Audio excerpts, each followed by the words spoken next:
Actuellement, je suis en transit, mais j'en profite pour vous parler d'un projet qui me tient à cœur. J'ai lancé J'irai cultiver chez vous. Le but est de valoriser notre agriculture, transmettre les bonnes pratiques et rendre visibles les réalités du terrain. Certains producteurs ou entrepreneurs agricoles acceptent de partager leur expérience. Dans ces cas-là, je réalise une étude de cas disponible sur une page payante et privée pour celles et ceux qui veulent vraiment apprendre en profondeur. Il s'agit de diagnostics, d'analyses et pratiques concrètes, mais également de pistes d'amélioration. Vous voulez que je passe voir votre parcelle? Dites-le moi en commentaire ou envoyez-moi un message. Bonjour, c'est Marielle. Alors actuellement, je me trouve en Sierra Leone, un pays d'Afrique de l'Ouest bordé par l'océan Atlantique, la Guinée et puis le Libéria. Mon séjour ici est très court, mais rien qu'en observant, j'ai déjà une petite idée de comment les choses se passent en matière d'agriculture. Déjà, quand on atterrit, on voit pas mal de palmiers à huile. Puis plus tard, en sortant de l'aéroport, je m'attendais à voir des champs ici et là, mais je n'en ai vu aucun. Alors, je sais que certains d'entre vous me diront qu'il n'y a pas d'agriculture en ville, mais ce n'est pas tout à fait ce que vous pensez. Si on prend un pays agricole comme le Cameroun, vous allez voir des champs même en ville. Les gens investissent vraiment les petits bouts de terrain laissés vacants entre guillemets. Ici, les choses sont légèrement différentes. En fait, en Sierra Leone, le secteur agricole est très important. L'agriculture emploie près de 2/3 de la population active et contribue à 50% du PIB. On rajoute à ça que la Sierra Leone possède un environnement relativement favorable avec des terres arables, d'abondantes précipitations, un climat relativement doux et plusieurs rivières qui rajoutent un potentiel d'irrigation très important. Tout ça permet donc de soutenir une production alimentaire aussi bien pour la consommation locale que pour l'exportation.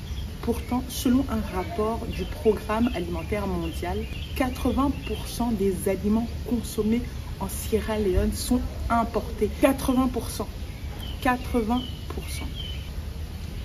Je prends un autre chiffre. En 2022, les États-Unis à eux seuls ont exporté près de 21 millions de dollars d'aliments vers la Sierra Leone.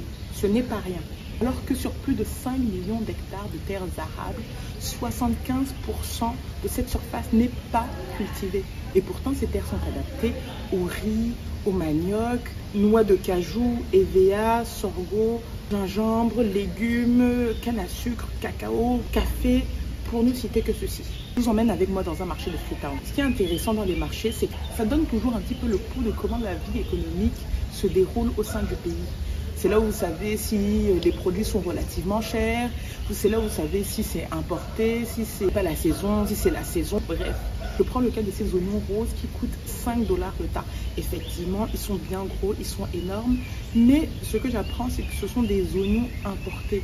Alors ils viennent majoritairement de Hollande, Nigeria ou même le Sénégal.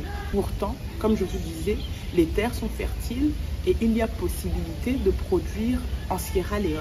Pourquoi on n'en produit pas plus? Est-ce que c'est une question de rentabilité, problème de semences, d'accès à l'eau ou bien de volonté politique?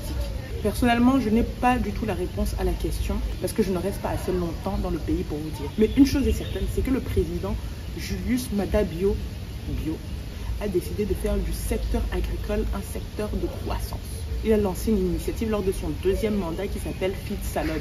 Salon, c'est le diminutif de Sierra Leone. Cette initiative a pour objectif de dynamiser la productivité agricole, renforcer la sécurité alimentaire, encourager une croissance économique inclusive et poser les bases d'une prospérité sur le long terme.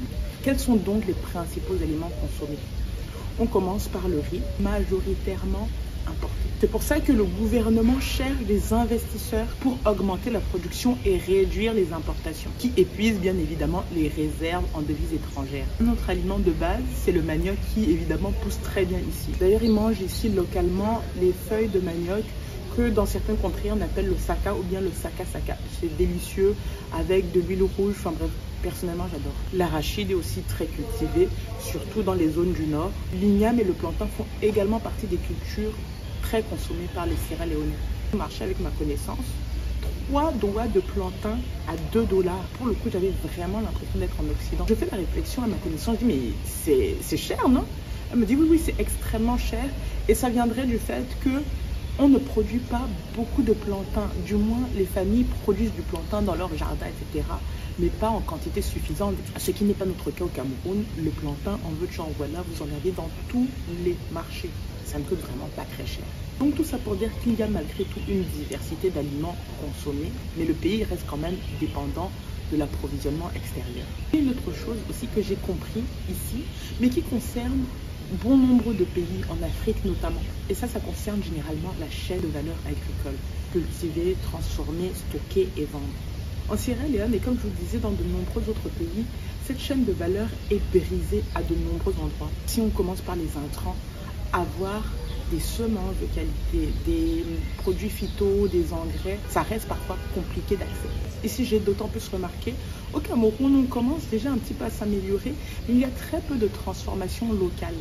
Et là, bien évidemment, ça concerne de nombreux pays, les pertes post-récolte sont très importantes. Résultat, donc, on importe ce qu'on consomme, se nourrir devient cher et ça peut nuire non seulement à la sécurité alimentaire, mais également à la souveraineté alimentaire. Voilà grosso modo mon analyse de ce que j'ai pu observer, lire d'après mes discussions avec les Sierra Leonais. Je pense néanmoins que ça pose les bases et ça permet de comprendre que l'agriculture n'est pas qu'une affaire de champ. C'est une question de choix politique, de priorité, de circuit, de confiance, mais également de passion. Ça, c'est super important.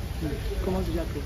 Comme je disais tout à l'heure, il faudra reconnecter tous les maillons de la chaîne pour nourrir le pays et obtenir sa propre souveraineté alimentaire. Tant que la pluie je termine vite ma vidéo. Si vous connaissez le pays, si vous avez déjà séjourné ici, n'hésitez pas à me dire ce que vous en avez pensé.